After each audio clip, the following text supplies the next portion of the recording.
बिस्मिल्लाहिर्रहमानिर्रहीम। इस वक्त मैं बिल्कुल गांव में आ गया हूँ जहाँ पे खेत भी हैं तो दरख्त भी हैं। आए मैं आपको दिखाता हूँ कि ये किस तरह के खेत है, कैसे यहाँ का माहौल कैसा है। सबसे पहले तो जी ये खालियाँ बनाई हुई हैं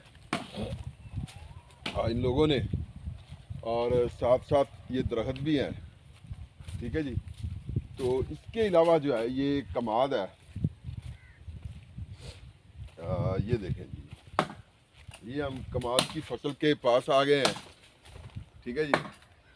तो कमाद की फसल है माशाल्लाह, ये इतने बुरे हालात के बावजूद भी अल्लाह का शुक्र है कि ये बच गई है। साथ ये नीम के दरख्त हैं, अगरचे कड़वे हैं लेकिन छाँव देते हैं। इनका फल जो है ये मुसफ़ा खून होता है, और इसके अलावा मिसवाक इसकी बड़ी प्यारी होती है। मुंह के छाले या इस तरह की कुछ जरासीम को सबसे बेहतरीन यही चीज़ है। तो मज़ीद आपको दिखाते हैं जो फसलें यहाँ पे लगाई गई हैं। ये गालबन चारे के लिए है जी। हाँ जी जी जी। ये चारा है, और पता है कि आजकल गरीबों का तो कोई चारा ही नहीं चलता, महंगाई इतनी हो गई है। और ये एक रास्ता है, पीछे में मुझसे पीछे रहें। ठीक है जी। तो आए एक और आपको चीज़ दिखाते हैं। ये है जी लीमू का।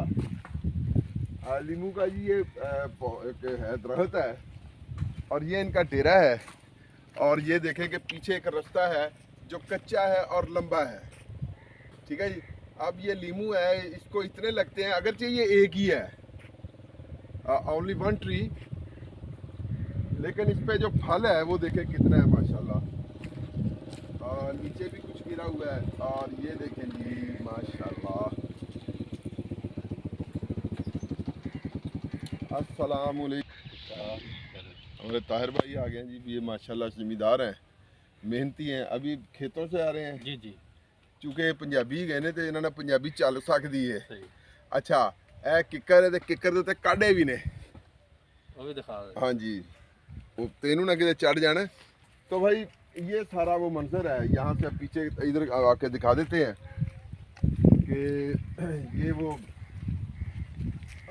पानी का एक तालाब है, और ये पीछे भी खेत है, इधर भी है। तो ये एक पुरबहार और पुरफिजा किस्म का एक मुकाम है। और मैं समझता हूँ कि जिस तरह हमारे शहर जो है लाहौर, कराची, ये आलूदगी में most the populated city of the world, यानी दुनिया के जो ज़्यादा जो गंदे तरीन शहर हैं, दूसरे लफ्ज़ में जो आलूदगी की बजाय अगर हम उसको ये कहें कि गंदे तरीन शहर जो है हमारे दो हैं, लेकिन ये किए किसने हैं? इसमें हम सब भी मुजरिम हैं। हमारी हुकूमतों की भी ये गलती है कि उन्होंने सफाई सुथराई, गाड़ियों की जो फिटनेस, उस पर ध्यान नहीं दिया, धुआं फैक्ट्रियों का। लेकिन यहाँ पे देखेंगे कोई ऐसी चीज़ नहीं है, ठंडी ठंडी हवा चल रही है, हवा साफ़ है, फ़िज़ा पुरसकून है, और बिल्कुल ऐसे लगता है जैसे ज़िंदगी यहाँ पे ठहर जाती है। तो इसलिए जो गाँव की ज़िंदगी होती है कि उसका एक अपना ही लुत्फ़ होता है, अपना एक मज़ा होता है। वो शोर शराबा, वो जो शहर की जो हटो बचो वाली बात होती है ना, जिसको इंग्लिश में हसल पसल कहते हैं, वो यहाँ पे नहीं होती। तो इसलिए अगर ज़िंदगी में कभी आपको मौका मिले तो गांव में ज़रूर आइएगा। यहाँ की जो बहारें हैं, जो सादगी है, खेत है, उसमें जो फसलें लगी हुई हैं, उनको ज़रूर देखिएगा। तो आखिर में हमारा एक ही नारा आता है कि पाकिस्तान जिंदाबाद। जिंदाबाद।